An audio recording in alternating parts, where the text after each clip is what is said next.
Okay? So, patuloy tayo.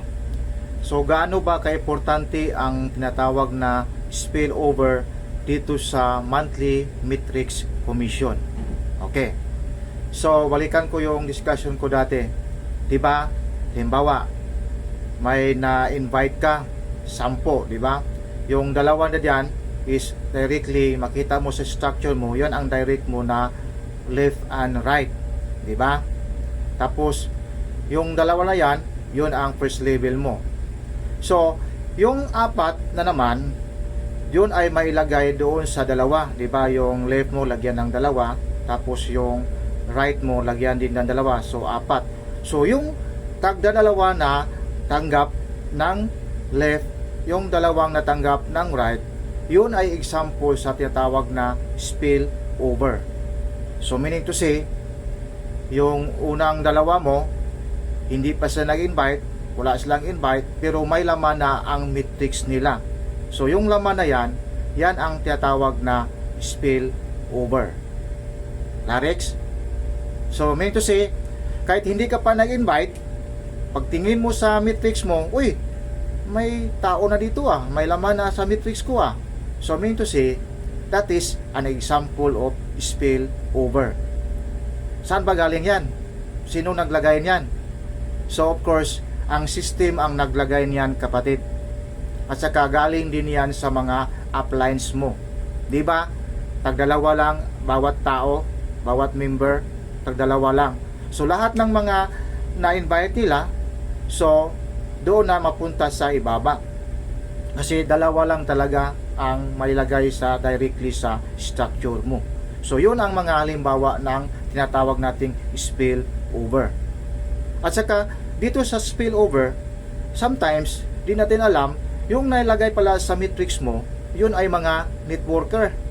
Magagaling sa networking kasi siguro galing sa ibang company, galing sa ibang networking company, pero lumilipat dito sa LiveGood kasi nakita nila na napaka makaganda talagang opportunity ang makikita at maibibigay dito sa LiveGood, kaya lumilipat. So yun, mabilis lumaki yung metrics mo, mabilis lumaki yung network mo. So ganyan siya. So yun palagi sinasabi ko, huwag kang bibitaw sa subscription mo. Kahit wala ka pang na-invite ngayon, time will come, malagyan ka talaga ng spillover. Pero huwag kang mainipin. Kasi yung iba after 2 months, 3 months, kasi walang laman yung metrics nila kasi hindi sila nag-invite, yun, bumibitaw na sa subscription na daw next month may nailagay sa'yo, di bumitaw ka, di wala kang makuha diyan kasi bumibitaw ka sa subscription mo. So wag mong bitawan yung subscription mo. Okay, di natin alam kung kailan baka may papasok, pero ito ang magandang gagawin natin. Di ba? May spillover na kusang dumadating sa metrics natin. Plus, aralin mo si LiveGood, i-share mo siya, di ano ang resulta? Di sabog, dadami ang network mo, dadami ang member sa metrics mo. And of course, kahit bago ka pa lang dito sa LiveGood, pwede ka mag-share, mag-invite, at saka yung mga invites mo, dalhin mo lang sa Zoom. Yes, dalhin mo sa Zoom. I-send ko na yung link, may video ako diyan. At saka of course, yung mga speakers diyan, yun ay mga magagaling kasi mga diamonds yan, mga platinums yan, ang daming pinagdaan ng mga experience diyan, may share nila yan. So meaning to say, yung mga na-invite mo, siguradong maintindihan nila kung gaano ka ganda ang LiveGood. So magsali yan, mag-join yan. So meaning to say, may laman na metrics mo. So magsimula ka ng mag-income sa metrics mo. So ganyan. Okay, ganyan. At saka, kung maaari lang kapatid, huwag tayong umaasa sa spillover. Kasi ang dami na ng member kayo sa LiveGood at saka ang dami nang bigyan ng spillover sa system. So kaya minsan, matagal tayong mabigyan ng spillover. So if I were you, aralin mo si LiveGood at saka i-share mo siya, gagawin mo talaga siya.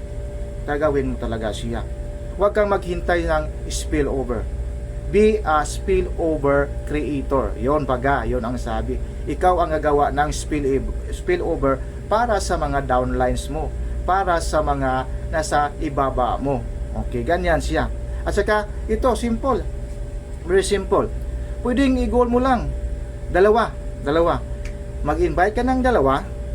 Diba? Pag mag-invite ka ng dalawa, ROI, return of investment, kasi bawi ka na sa $50 mo or mahigit 3,000 dahil sa commission na 50%. At the same time, sa level na yan, dalawa lang na-invite mo, pero alam mo ba kung ano ang rank mo? Maging bronze ka na niyan, kapatid. Bronze ka na. At saka, pag once bronze ka na, 3 to 5 years from now or 10 years from now, ang potential income mo dito is $4,000 plus, kapatid. Kumbaga in piso, that is 200,000 plus pesos month after month after month. Yan, kapatid. Dalawa lang, ha? Take note, dalawa lang.